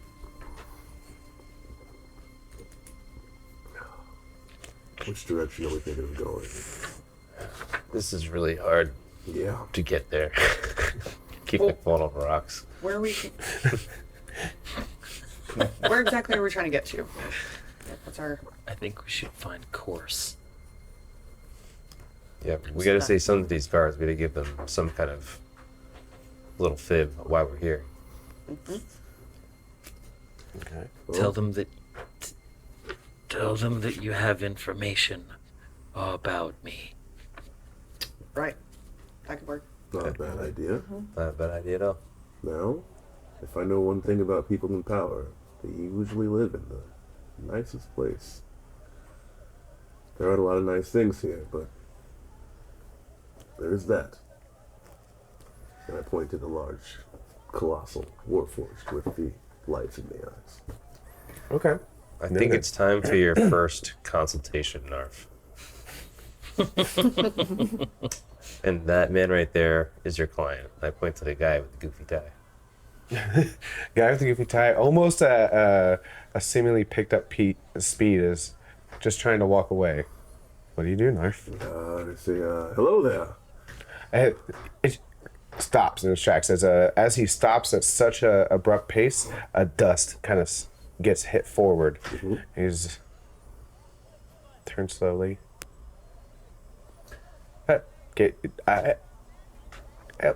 You today? I am well, I believe. And yourself, he walks forward, about meeting you about halfway. Okay. A bit of information, if you would, if you have the time. We're looking for a warforged named Course.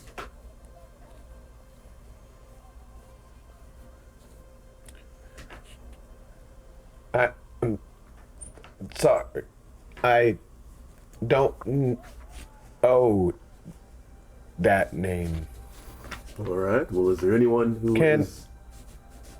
do you want a drink? In most cases, yes. What are you offering? Oh, goddamn.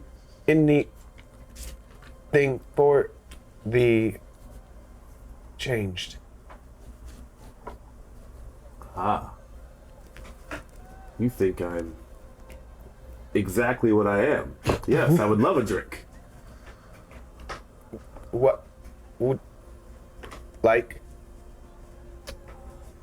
Move for tea. You want tea? I'd like a tea. Can't Let's go, go you with the got tea. You see him turn, and there's a tent that is almost directly to his right, and you see him just kind of walk in there. Yes. Do you guys just wait, or is there anything that you guys do along that time? Do you follow him? I'd like to follow him. I've got another question for him. Okay. The rest of you, do you stay behind or kind of just watch him go in? You just gotta stay close to him. Okay.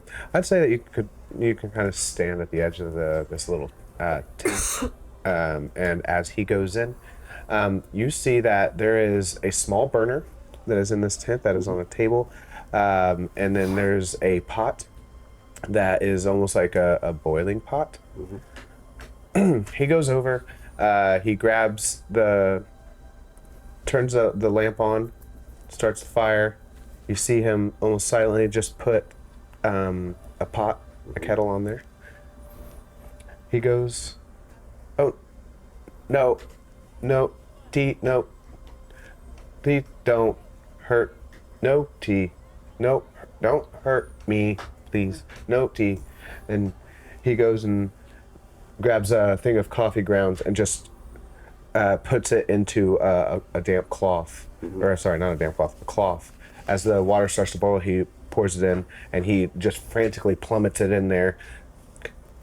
Here's a drink. Here's a drink. Oh, don't touch that. Because it's scalding, possibly? Yep. I mean, I've worked in kitchens. I think I'll be fine. I'll grab that. Okay. It is a super hot cup of coffee. Yep. There's loose grounds that are just floating up to the top where he was just frantically trying to put something together. It is of the cowboy variety, I assume. I'm in there as well. I'm like, oh, is the tea ready already? And I just kind of like pick like a little cup off my hip and. Yeah. Say, something's ready. It's outstanding. Yeah, let's do that. Awesome. Well, wow, this is hot and very dirty. You know when you don't mix cocoa around all the way? Yeah. And there's just like huge top. chunks that sit at the top. It's kind of what's happening with this. I'm going to put that down until they get hot. Thank you for the drink. We will not hurt you because of the change in options. But how about some information? They go and act like they're about to sit in a chair, and then he immediately sits up in your presence. Yes. Go ahead. In the great changing, there are a few things that are hazy in my mind. I was curious if you could help me understand the process that I went through.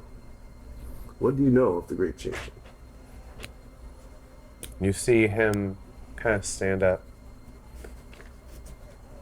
I remember little before. He pokes his head out, looks at the Titan, or the Colossus, looks at the head. I saw through the window after I left. I woke up in a machine.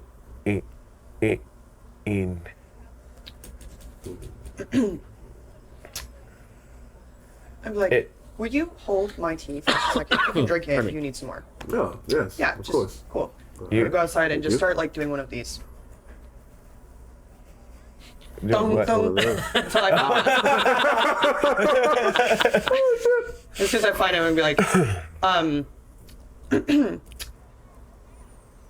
Mickey, I need your help with something. Because you're really good at fixing machines, right? Totally. Do you remember when we ran into another Warforged that was also very kind and polite and also made us tea? Magvar gave him a little fixing up. I think I remember fire. It was before that. Yeah. Okay, cool. Yeah, we're on the same page. Job. Job. Love that guy. Of course. I'm gonna go inside. Arm slips. Yeah, just right off. It's like a step when you think that you're at the last one and Yeah. I'm like, if you guys wanna. This reminds me a lot of when we hung out with Job. Yeah. Because he also made tea. Yep. Good. That was part of it, for sure. Okay, I'm gonna lead this guy and no one else through this tent. Okay. As you have that small interaction, Magvar follows invisibly because he's learned how to pick up on nuance. Oh my god! Learning. Did you take a whole level for that? Learning. Immediately experience through the roof. A long rest, did you will. Okay. So while they're doing that, the Warforged walks up to you. Can I have the tea? Yes, I can. Yeah, thank you. I appreciate you handing it to me and then you see it, him hold it in his hand, And he takes it and immediately just slams it against his face, and the tea just good. It's delicious. Same way I did it. And it doesn't go in any orifice. It just is like on his face. Nailed it. And that's what you guys walk in on, is this Warforged just throwing coffee on its own face. I look at Mickey and kind of like thunk him, and I go, that one. He needs some help. I feel like I've maybe seen Magvar do this before. It's like attempt to try to, Oh my God, try to copy Ghost? Mickey. Can you do it Maybe. like Ghost?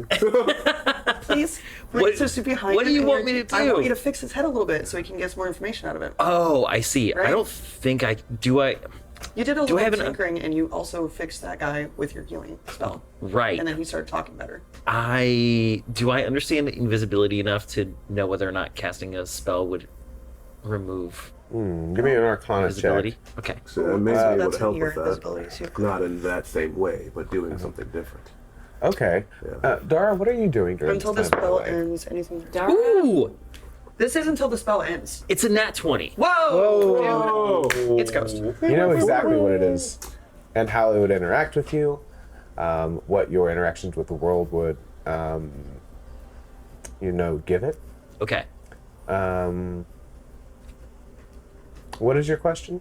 My question is, Can you cast a spell? Yeah, can I cast a spell? And then keep his invisibility. This says. How does that work with infusioned items? Is it still treated as if you cast the spell? I mean, it's so. it's just a touch cast, so it's like more for flavor, but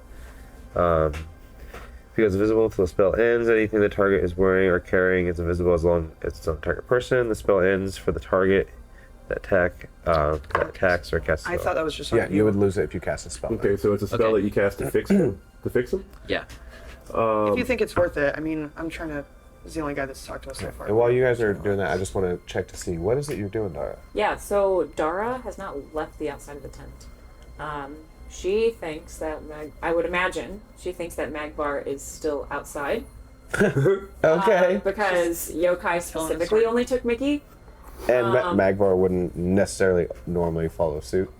Well, yeah, because she said Mickey and only Mickey, but then Magvar as well. If So, okay, and so Dara is outside and just Or you took the brain cell. looking at the did. area and just maybe she's looking to see if she notices anything peculiar going on outside of the tent while this is going on. I hope you're talking Okay, about give it. me a It's perception check. I would also just like to say that after he threw coffee at himself in the guise of wanting to fit in, I did as well. Oh, shit. Solidarity. You're just like, you shove it on Never your gets old. This is how we drink. This is everything we do. My perception. You take 2 points of fire damage as a scalding, boiling hot coffee just gets That's how he likes it. rains all over Yeah. your face. You feel a couple blisters start to form on your cheek immediately. And I'm willing to die for my art. Commit to the bit, son. theater. Theater. Look it up. Damn. What's theater? My perception is a 16. Ooh, snap. Ooh. So what you see from the outside, Dara, I'd say that you might even do like a lap just around the tent. The tent you're at, not trying to divert, you're just looking around. You look to the right and you see that there's the Warforged that had spoken with this this individual that is now having coffee with Knarf. You see them Wearing coffee. wearing coffee with Knarf. He's kind of looking around, lost a little bit as well. But beyond him, you see that there is what looks to be like a human that is sitting at a fire ring. You see them start to grab a plate, start to put some food on it, and you see them kind of turn, cross their legs, and what you see as the side profile view comes across is horrifying. You see that from here, just pretty much from here to the bottom of the neck is Warforged. You see that it is, it has the robotic structure of similar to Magvar, except this one has like a mobile mandible. But that's not as scary as from here to the top of the eyes is a face. A female's face, as if been pulled and dragged over this Warforged body. And they're sitting there, and almost as if they finally get to enjoy food, just shove it into their gullet. No chewing, just... Don't seem to notice you. Can I notice kind of what clothes or something this person's wearing? Does this seem like someone who might be in power here? Strangely enough, this individual is completely nude. Sick. They turn around with the fire, just sitting cross-legged, eating. From the neck, from here down is Warforged. From here up is as if someone stretched a human face across her. Oh. Okay. Gross. Eyeliner's on fleek, though. Yeah, right? Yeah, that's Wings, immaculate. Okay. Yeah, eyeliner on point. Yeah. Rest of it, not so I go and ask for tips. Okay. I think Dara is not going to engage with this person. Not yet. Does Dara notice any weapons around this person? Is there anything that You don't see a weapon on their person or her person immediately. You do see, to the side of her, there is just a small hand axe that's just sitting aside. May have been used to, procure the food. The Warforged that is kind of walking around looking lost doesn't seem like they have any weapons, but they just have a staff that they're kind of walking with as they're kind of more so shambling around on the lows. Got it. Okay.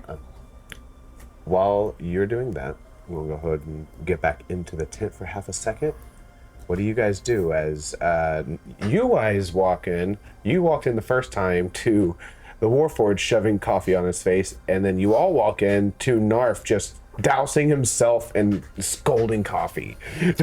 I think a weird couple minutes. I think being reminded of Job.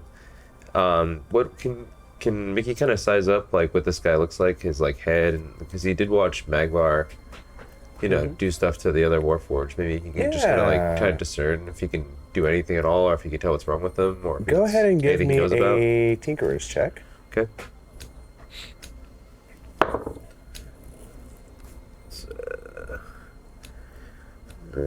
Plus, what am I at my dex, right? Mm-hmm. 2, so it's 11. Oh, do I get my proficiency too? Because Tinkerer's tool, right? So 11, 14. 14 total? Yeah. You're able to... Are you assisting him with anything, or is it just... I think I'm just kind of looking at it. Oh, you're just... Yeah. Yeah. Okay. So as you start to externally dissect this Warforged, just kind of checking him out, trying to see if there's similar wounds to the individual you met at the encampment earlier, it doesn't seem that there's any wounds. It doesn't seem that there's any necessarily visible reason as to why this happens. But what you gather with that roll is more so that this is an imperfect system, or it has been a built system, and if you could imagine if you were put into, an animatronic technological body, how your mind might react to that. I see. Around that time, that you go ahead. What would you like to do with that information first? I think I don't really think there's anything I can do about it, but I think that really Mickey definitely takes that in and is really considering it, and it's a his job, and it's gonna pull Yokai aside. And can I whisper? I mean, I guess he's just like a Warforged, right? He's just walking around. Would he overhear us, or who? I'd say he overhears you asking if they can help and stuff. He walks over. He goes, "You need help?" Yeah, if you can get us 3 more coffees, that'd be great. Of course. Yes. I love coffee. Please do. He goes Extra and hot. goes and fills Two up. Red Bulls. Double fisted. Real life. He goes ahead and fills up the canister all the way this time. Goes ahead, quickly makes 3 Does it coffees. distract him enough? Is he in the corner for a He second? kind of walks away for a second. All right. Do you think there's any chance we're gonna save this guy? I Or don't his think consciousness. I don't think this is a repair thing Yeah. like with Job. Like I think this is maybe like just another version of them trying to get it right. Maybe Sure. like maybe it's not exactly perfect. They're still working on the kinks, or I don't know. But these whatever they're trying to do, it's clearly not like a perfect result. Sure. Is there anything that you think you can do, Mickey? I don't think so.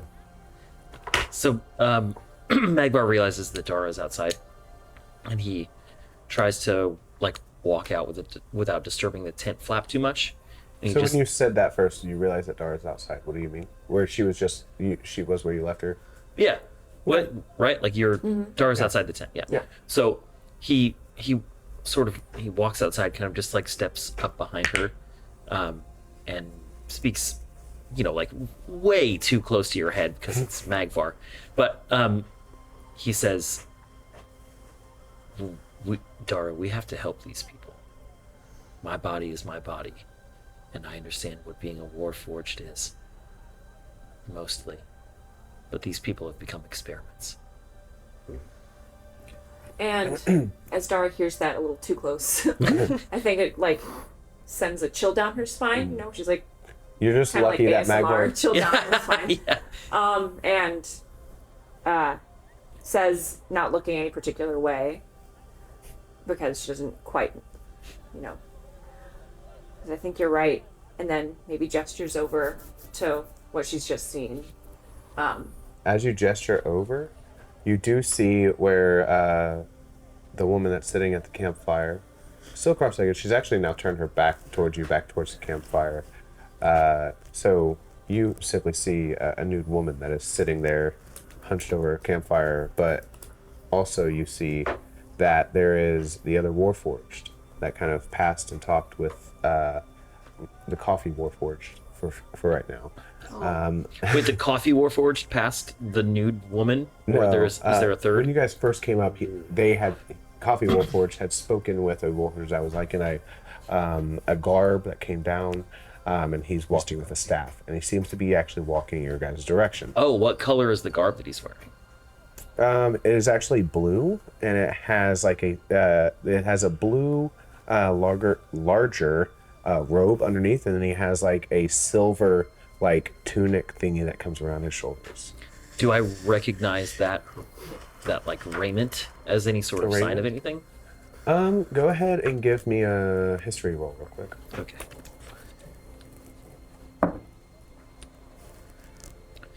An 11. It's kind of too obscure. I mean, just having two colors together doesn't normally necessarily mean alignment of any sorts. But he walks up to you, Dara. He seems to have like a limp in his right leg.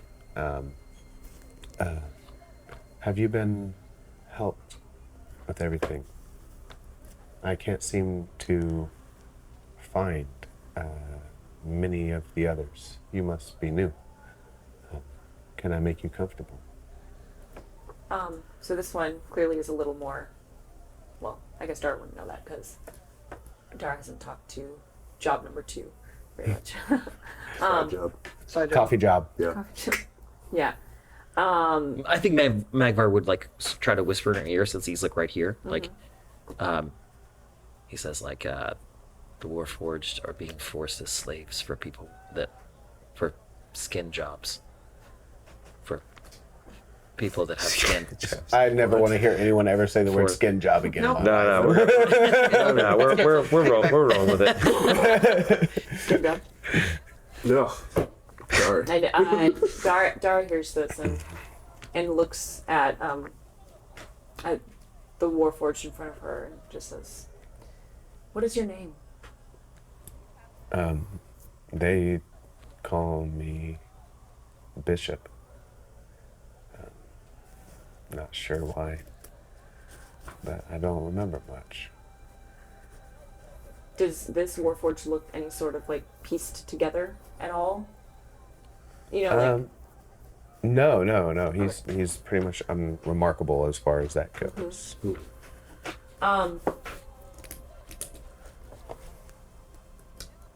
And then I'll kind of look past and look at the woman who's now got her back turned. I'll say very simply, is she okay? If that's what... Yes, sorry. Yes, she's fine, I suppose. Luckily, it seems that your transformation went wonderfully. I'm very happy to hear that. Some are still were predated towards the finalization of the weapon of life, and I'm happy that he, as he looks up and almost does like a hands, has figured it out, so that you can live the life you so deserve. Dara catches onto this, and rolls with it. Okay. And like, I feel fortunate to be one of the lucky ones. But I don't remember much from before. Do you have any memory? I remember waking up in the Great Forge, I guess. I don't remember much before my new life. I think it's allowed me to acclimate pretty easy here. I opened my eyes, and I was in a great laboratory, strapped to a chair.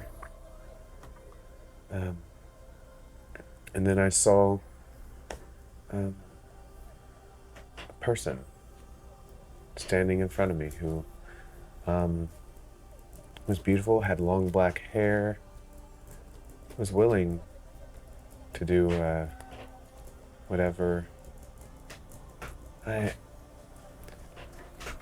That person looks familiar, and I'm not sure why, but they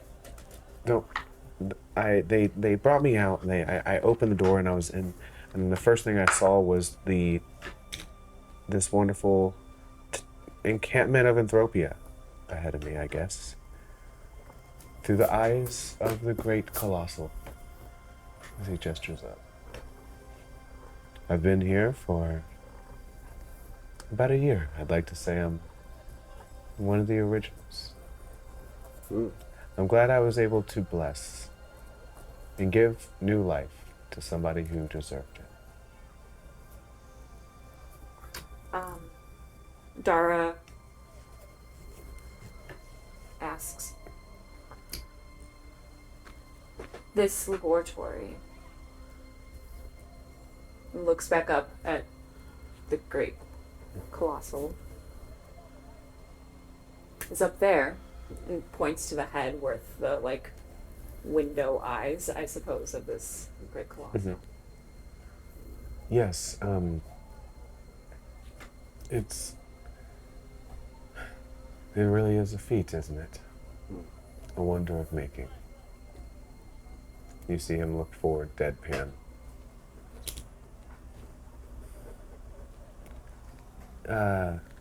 I have ushered some of the new wonderful bodies that are to be occupied, the essence that we wish to occupy, to the entry. But I can't seem to find many of the others that changed. I can't seem to find them. Is there something happening? Dara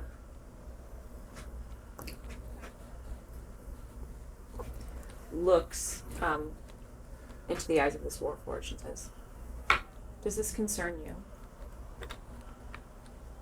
You see him look forward. He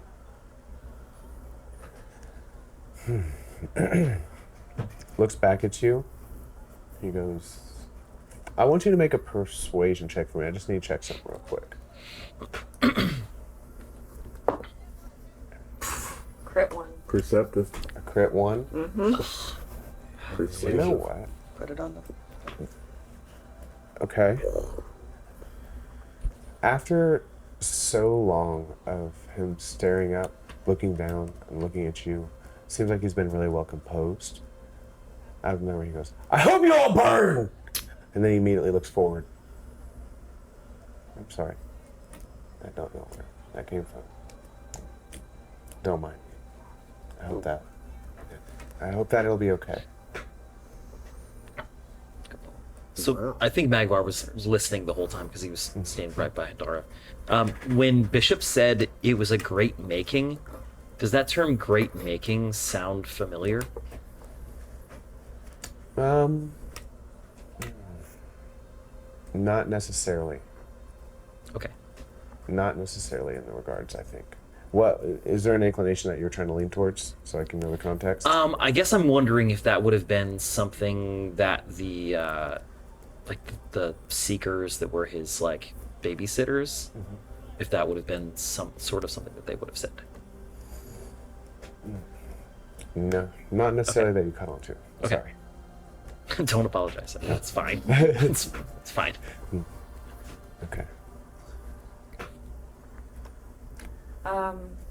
We're gonna take a second and go back into the tent. What do you guys do? Whole pot of coffee grounds. I will. And the burnt. I will say very burnt. I'm on my third cup. As you are all kind of given your cups and you kind of sip it and you feel both the coffee grounds and the overwatered coffee to your lips scald your tongue a little bit.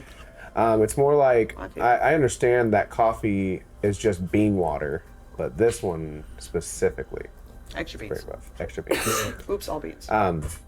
You hear you hear the yelling outside. Oh. Right outside the tent. Gotta go. I don't know what we're supposed to say to this guy. You guys run out there? Yep. Yeah. Okay. Say thank you for the coffee. It feels wonderful, but we have to go.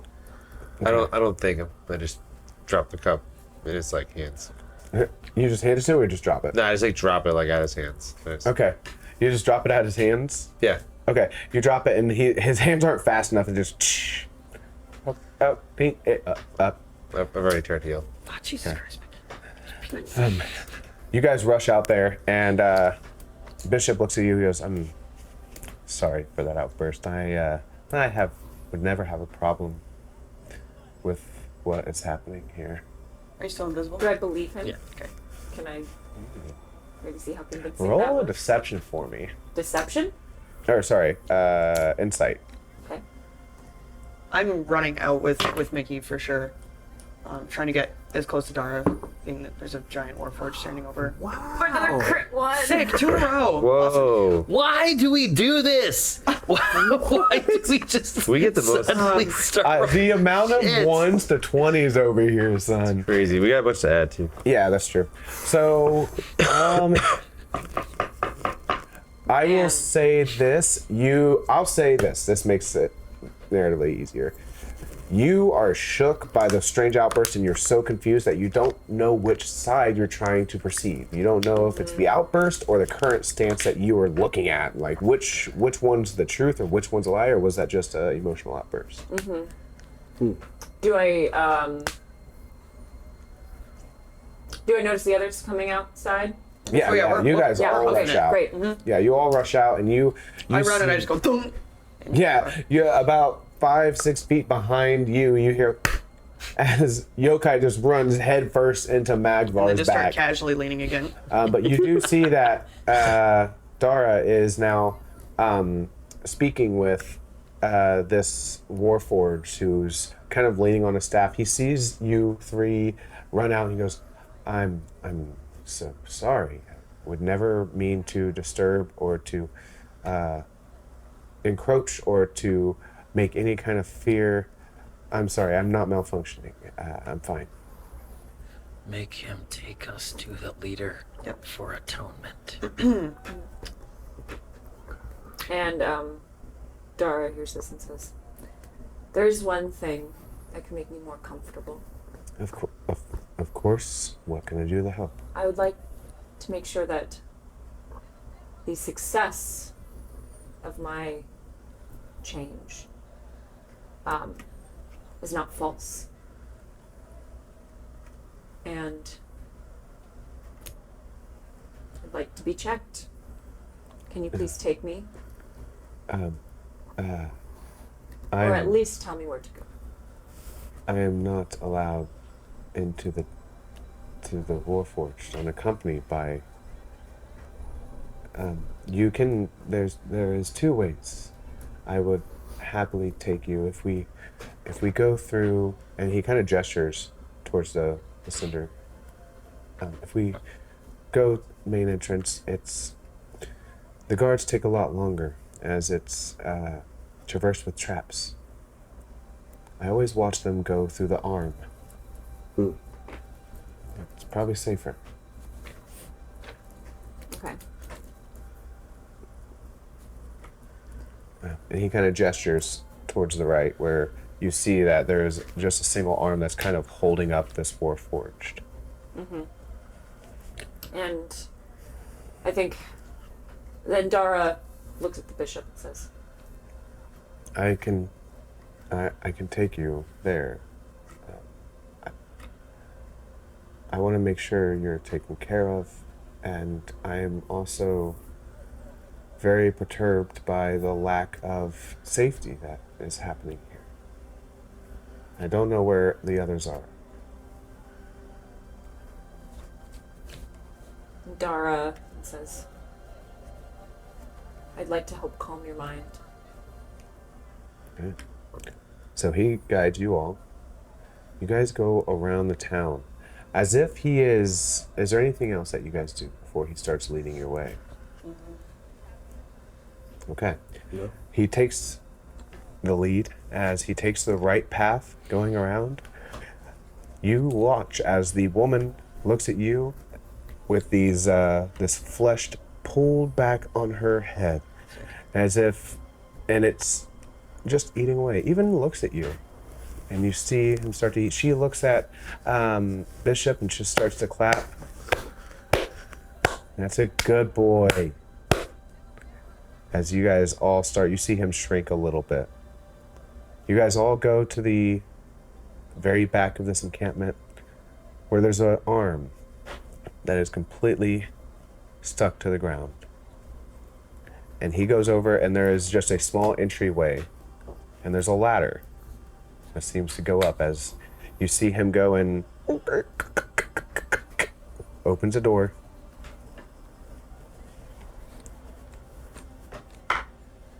You're welcome to go. I will do whatever you need. If you, I will be here. And she just gives a nod and thanks the bishop. Looks at the others, says, "We've got to get to the top of this. I believe where these operations are happening. It's in the very top of this colossal." Let's go. I think we should move quickly. Okay. So you guys all, one by one, go and step on the ladders, start taking each rung. As you guys start making your way up, from the door below you hear, "May the light bless you." As the door closes, and an arcane light just it's pitch black. And we're gonna go ahead and end there for the night. Damn. In the darkness. Ooh, Dark. Jeez. So, we will be back next week. I want to thank all the sponsors, the Realm Watchers, everybody that has made this all possible. Next week, we'll venture into the Colossal Warforged. Wow. Let's go. Yes. See you next time, guys. Get him.